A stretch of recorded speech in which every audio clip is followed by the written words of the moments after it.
Previous lecture में हमने जाना ओम्स लॉ के बारे में। What is Ohm's law?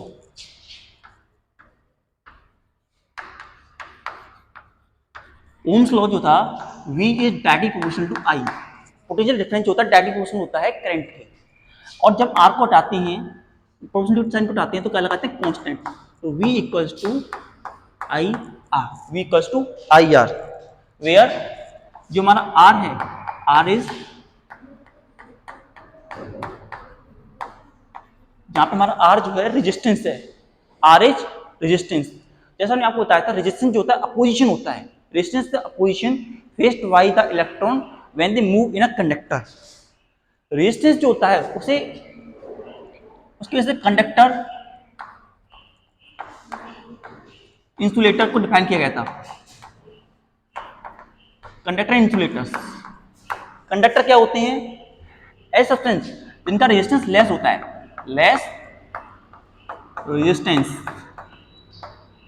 ऐसे सब्सटेंस का रेजिस्टेंस लेस कम होता है उन्हें बोलते हैं कंडक्टर, और जिनका रेजिस्टेंस हाई होता है उन्हें बोलते हैं, हाई रेजिस्टेंस वालों को बोलते हैं इंसुलेटर्स। जो ग्राफ होता है, हमने ये बताया था, ग्राफ जो होता है VI ग्राफ, VI ग्राफ जो होता है ओम्स लॉ के लिए स्ट्रेट होता है, या हम ऐसे कर सकते हैं VI ग्राफ, VI ग्राफ जो होता है R का, V अपॉन I ग्राफ जो होता है वो स्ट्रेट लाइन होती है, स्ट्रेट लाइन, स्ट्रेट लाइन होती है। VI ग्राफ जो होता है स्ट्रेट लाइन हमें देता है। ऐसा यूनिट जो होती है, ऐसा यूनिट ऑफ रेजिस्टेंस, ऐसा unit of resistance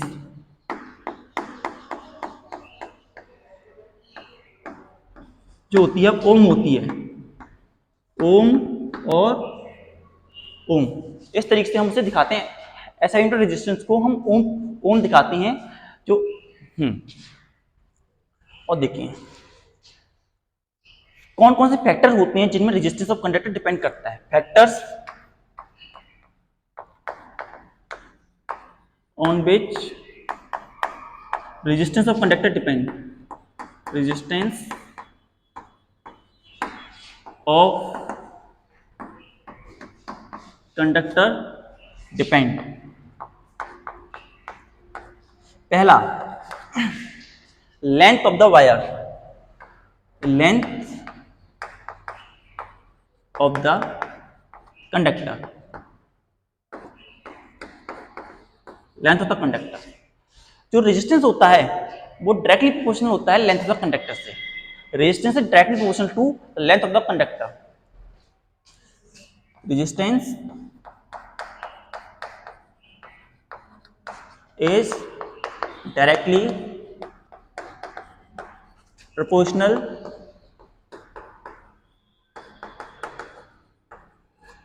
to the length of the conductor, length of the conductor. तो रेजिस्टेंस होता है वो लेंथ ऑफ द कंडक्टर के डायरेक्टली प्रोपोर्शनल होता है, mean to say R is directly proportional to L। Resistance directly proportional होता है length of the conductor की। अगर रेजिस्टेंस की लेंथ, जो लेंथ है वो डबल हो जाएगी तो रेजिस्टेंस भी डबल हो जाएगा, और अगर लेंथ आधी हो जाए, if the length get halved तो resistance also get halved, resistance भी आधा हो जाएगा। Second, area of conductor, area of conductor, area of conductor. जो रेजिस्टेंस होता है वो इनवर्सली प्रोपोर्शनल होता है to the area of the conductor. तो लिखते हैं रेजिस्टेंस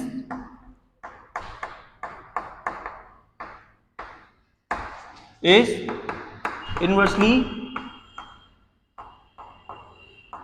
प्रोपोर्शनल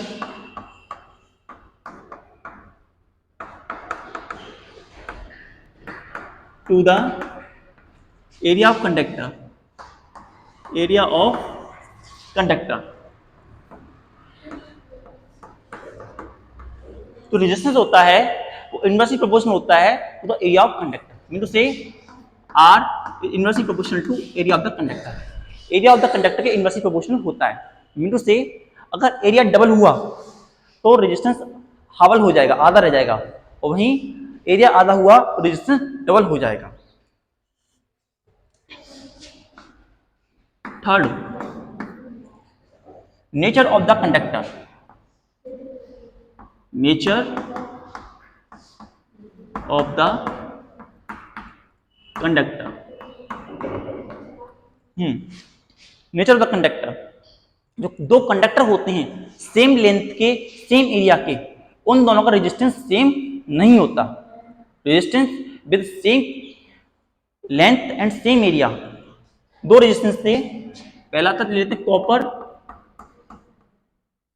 एंड दूसरा नेक्रोम, जिनकी सेम लेंथ है, सेम लेंथ, दोनों की सेम लेंथ है, same length and same area, लेकिन इसके बावजूद भी, इसके अलावा भी, इसके बाद भी दोनों का रेजिस्टेंस होता है, कॉपर और नाइक्रोम का रेजिस्टेंस अलग अलग देखने को मिलता है, अबाउट 60 टाइम और इवन मोर देन दैट। इन दोनों के रेजिस्टेंस में अंतर देखने को मिलता है, जो क्योंकि इनकी नेचर अलग है, इनकी प्रॉपर्टीज अलग हैं, तो प्रॉपर्टी अलग होने की वजह से भी रेजिस्टेंस और कंडक्टर में डिपेंडेंसी होती है। Fourth, temperature. टेम्परेचर, जब हम बात करते हैं टेम्परेचर की, तो विद इंक्रीजिंग टेम्परेचर, टेम्परेचर के बढ़ने से तो रेजिस्टेंस है वो इंक्रीज होता है।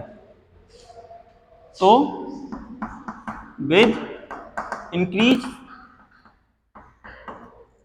In the temperature, resistance increases, resistance increases। जो टेम्परेचर के बढ़ने से जो रेजिस्टेंस होता है कंडक्टर के अंदर वो भी बढ़ता है। तो हमें मैक्सिमम अमाउंट, अगर हमें रेजिस्टेंस ज्यादा चाहिए तो हमें क्या कंडीशन देनी पड़ेगी, और हमें रेजिस्टेंस कम चाहिए तो क्या कंडीशन होगी। पहले देखते हैं condition for less resistance. Condition for less resistance, condition for less resistance, क्या कंडीशन है लेस रेजिस्टेंस की। ए कंडीशन है लेस रेजिस्टेंस की, if the length of the wire, length of the wire is large and area is small। अगर length of the wire, wire की जो length है वो ज्यादा हो जाए और एरिया छोटा हो जाए तो रेजिस्टेंस बढ़ जाएगा, रेजिस्टेंस विल इंक्रीज। और condition for less resistance, condition for less resistance, क्या कंडीशन होती है लेस रेजिस्टेंस की।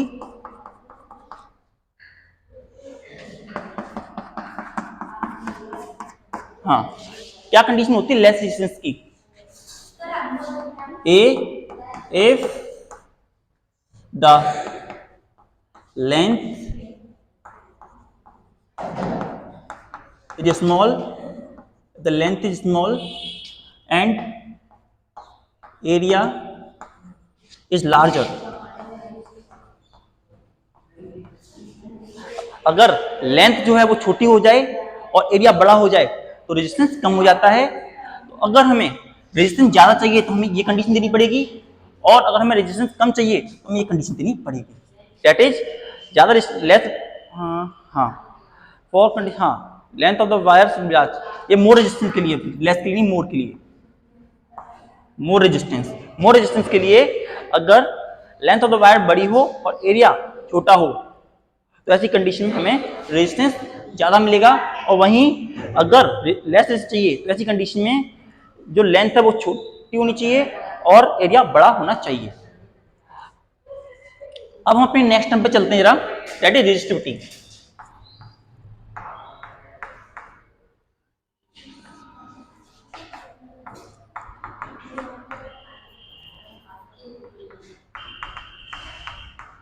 रेजिस्टिविटी क्या होती है? रेजिस्टिविटी देखिए,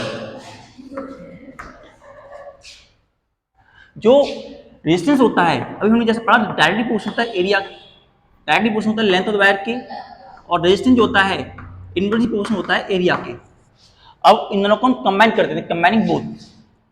एक क्वेश्चन हमारी 1, एक क्वेश्चन हमारी 2। अब दोनों को कंबाइन कर दो, combining both,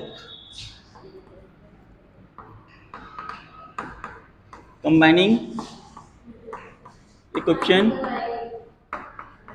first and second, equation first और सेकंड कंबाइन किया,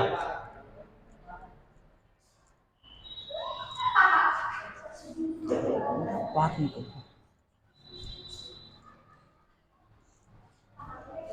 देखो तो R जो होगा वो डायरेक्टली प्रोपोर्शनल में जाएगा L/A के। अब प्रोपोर्शनल साइन आते हैं तो कांस्टेंट लगाते हैं, तो R equal to rho L A, where rho is called resistivity. हम रो को ही रेजिस्टिविटी कहते हैं। रेजिस्टिविटी क्या होती है? हाँ, रेजिस्टिविटी को डिफाइन कैसे करेंगे? रेजिस्टिविटी को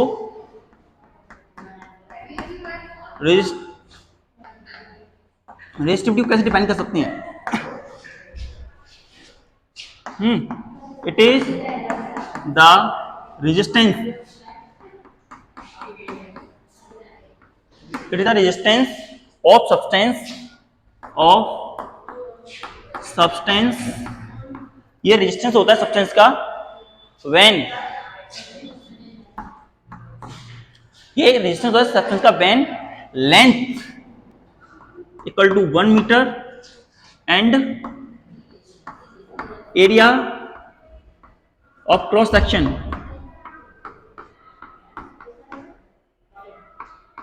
area of cross section 1 metre square के बराबर होता है। तो कह सकते हैं रेजिस्टेंस इक्वल टू रेजिस्टिविटी एक एरिया लेंथ 1 और ये 1 मीटर स्क्वायर।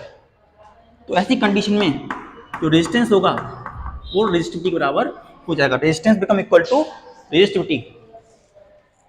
जैसे हम देखते हैं सिल्वर जो होता है, सिल्वर जो होता है उसकी रेजिस्टिविटी होती है 1.6 × 10⁻⁸ हाँ, एसआई यूनिट जो होती है, एसआई यूनिट जो होती है उसे निकालने के लिए पहले देखते ना, R equals to rho L A, तो रो इक्वल्स टू RA/L, ये हमारी रेजिस्टिविटी का फॉर्मूला होता है, रो RA/L। तो रेजिस्टेंस की ऐसा यूनिट होती है ओम, एरिया की मीटर स्क्वायर, लेंथ की मीटर। सारी वैल्यू पुट करते हैं इसमें, ohm into metre square upon metre, metre से मीटर कैंसल तो बनता क्या है? Ohm metre. तो ऐसा यूनिट क्या हो गई? ओम मीटर और ओम मीटर। इन दोनों तरीकों से हम ऐसा यूनिट रेजिस्टिविटी दिखा सकते हैं। तो हम बता रहे थे इसका मतलब क्या है, यहाँ लिखते हैं ओम मीटर, ओम मीटर यहाँ लिखते हैं। इसका मतलब ये है जब हम सिल्वर की लेंथ, सिल्वर का एक पॉइंट लेंगे जिसकी लेंथ 1 मीटर हो और इसका एरिया 1 मीटर स्क्वायर हो, उस कंडीशन में जितना रेजिस्टेंस पैदा होगा, उस कंडीशन में जितना रेजिस्टेंस के अंदर पैदा होगा उसे ही हमने बोला resistivity. When length of the wire is 1 metre और area cross section equal to 1 metre square, तो ऐसी कंडीशन में जो रेजिस्टेंस पैदा होगा उसी रेजिस्टेंस को हमने बोला 1 रेजिस्टिविटी। ये सारी बातें होती हैं फॉर द कंडक्टर। इसके बाद हम आपको बताएंगे नेक्स्ट क्लास में सीरीज ऑफ पैरेलल कनेक्शन के बारे में। आज के लिए काफी थैंक यू।